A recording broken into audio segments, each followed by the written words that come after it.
financial market. On my left, we have Robert Comtes from Neuchâtel, member of the Federal Council and the driving force behind the creation of the National Bank in 1907. On my right, we have Alfred Escher, captain of industry and founder of the Schweizerische Kreditanstalt in Zurich in 1856, now known as Credit Suisse. And my name is Mercury, the Roman god of commerce and thieves. That is to say, the patron of my two partners in this conversation. The logo of the former Swiss Stock Exchange reminds me of myself.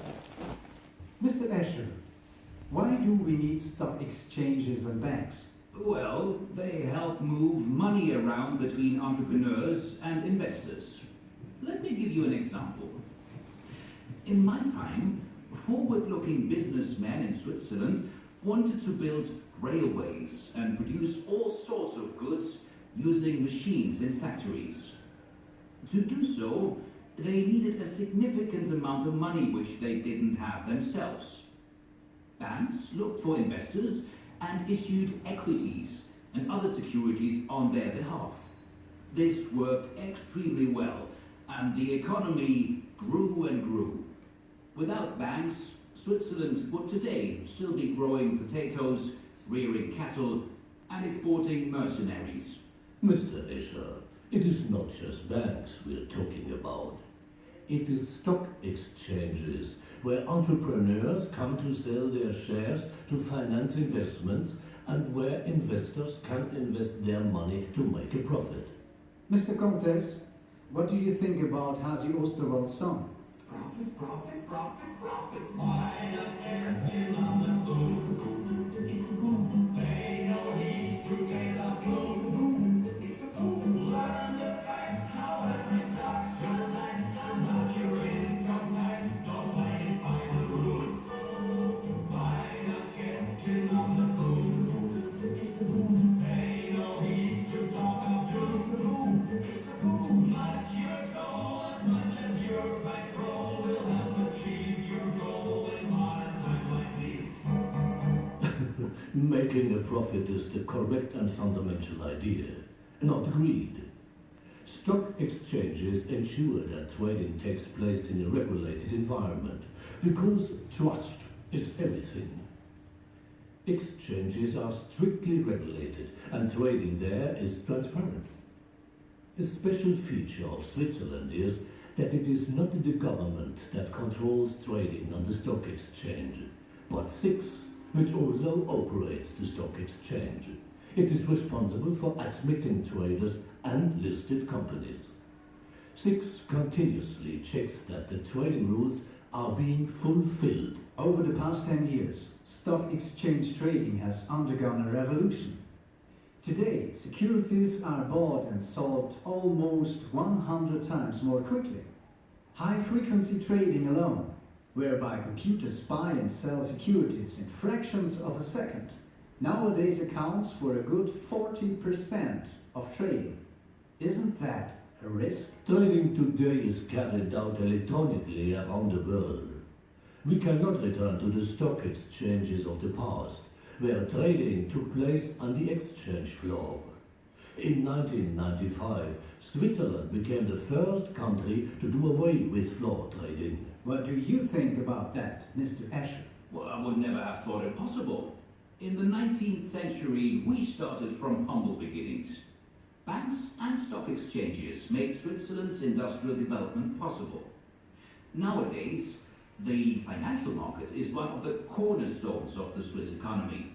Just 5% of people employed in banking account for more than 10% of Switzerland's economic output.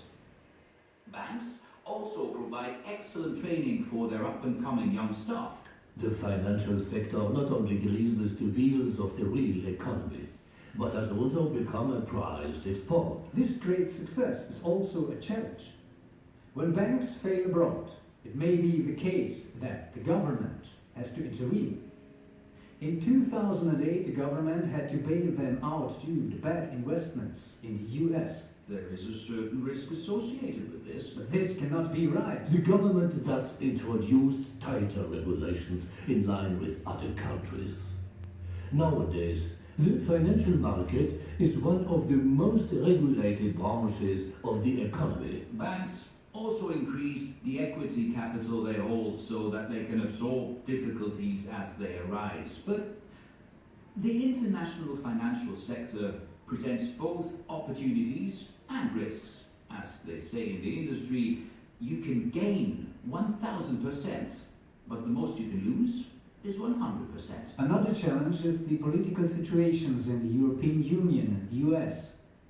Why did they overthrow banking secrecy for foreign investors? Well, this is also a consequence of the success of Switzerland's financial market, which has been operating globally for over 25 years now. Swiss banks manage around 2 trillion francs belonging to foreign clients. This represents a global market share of 1/4 of the cross-border asset management business. Let us not forget that the financial market is also a place where several 100 million francs of pension fund assets are invested on the stock exchange. This comprises ordinary citizens' retirement funds, which are invested with an eye to turning a profit. Since 1960, the economic output of the financial sector has grown fourfold. Name another sector of Switzerland's economy that has grown at a comparable level. Why is this the case? The Swiss financial market can rely on the political stability offered by Switzerland. Government debt is at low levels, and the social partnership works well. Measures taken by the National Bank help to reduce fluctuations in Switzerland's currency. It ensures that the economy is provided with enough money. Although it always annoyed me as the president of the National Council, I am happy that political processes in a direct democracy do not happen too quickly. This favors stability. There is nothing more poisonous for the financial sector than insecurity. Thank you, Mr. Escher and Mr. Comtesse, for this interesting talk. And thank you also to our audience. Would you like to find out more about economic history and learn what SIX offers for the financial market?